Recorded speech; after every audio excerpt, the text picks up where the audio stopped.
No one doubts that Suzhou is one of the most important Grand Canal cities in China. However, before we go further, we must say at once that we misunderstand the Grand Canal and the city of Suzhou if we think of a single city with a single big river.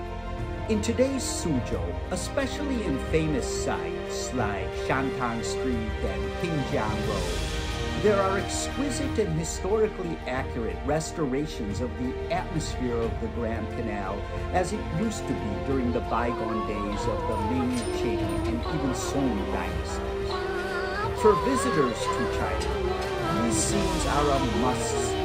They convey an idea of how a bustling city can still express a sense of refinement and style. Nevertheless, though I recommend taking a boat tour of Suzhou's Grand Canal, do not lose sight of the big picture. What you see before you cannot be described as a single waterway. Rather, it is a series of small and medium-sized canals, all of them, one way or another, eventually connect to the main trunk lines that lead northward to Beijing and southward to Hangzhou. Still, the city of Suzhou gives you a feeling for the Grand Canal in action. There always were innumerable small waterways going in and out of the main branches of the Grand Canal.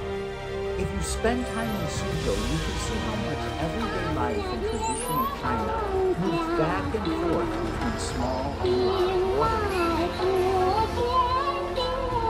This leads to an important point about Suzhou itself.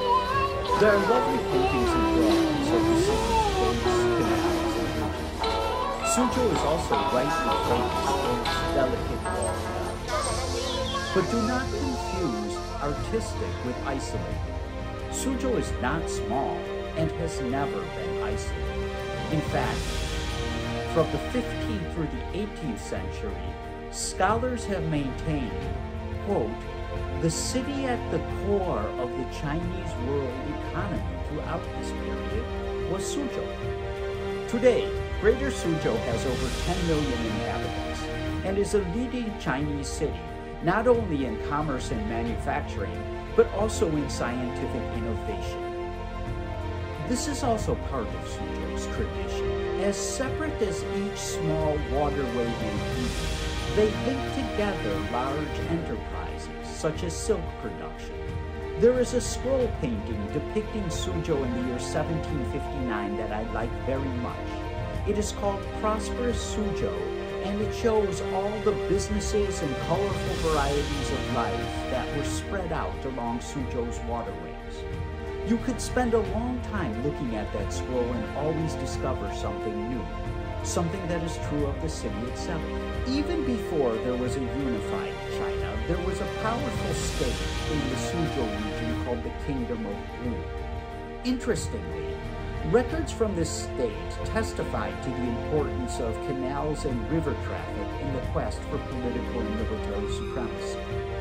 With the establishment of the first Grand Canal in the Sui and Tang dynasties, the city became a major economic power, serving as a connecting point between the agricultural lands of the Yangtze River to the south of it and China's traditional heartland to the north and west. As the city and the Grand Canal grew together, leading families of Suzhou developed an impressive tradition of contributing as much to heritage and culture as they did to commerce and trade. This wealth did not always make things easy for Suzhou. It was sacked in the year 1130 AD, but Suzhou is capable of reconstruction. As noted, from the 14th to the 18th century, Suzhou moved to the front ranks of Grand Canal cities, becoming, as it was commonly known, the Venice of China. Though Suzhou was bigger, and we could just as easily say that Venice is the Suzhou of Europe. The city was heavily damaged in the Taiping Rebellion of the 19th century. Still, what cannot be undone is the tradition of Suzhou as a cultural and economic center.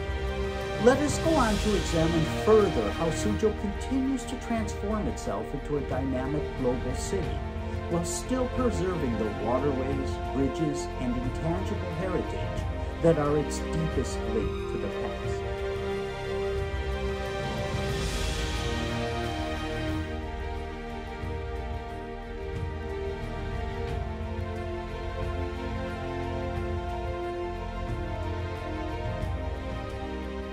每句问：大卫先生，你对苏州哪个景点最有印象？我非常喜欢去周庄园，有机会我想认识杜丽娘和刘梦梅。大卫先生，你与苏州人相处是怎样的感觉？苏州人非常有礼貌，文化水平很高。明年我希望我们可以在一起吃松鼠肉。下期再见。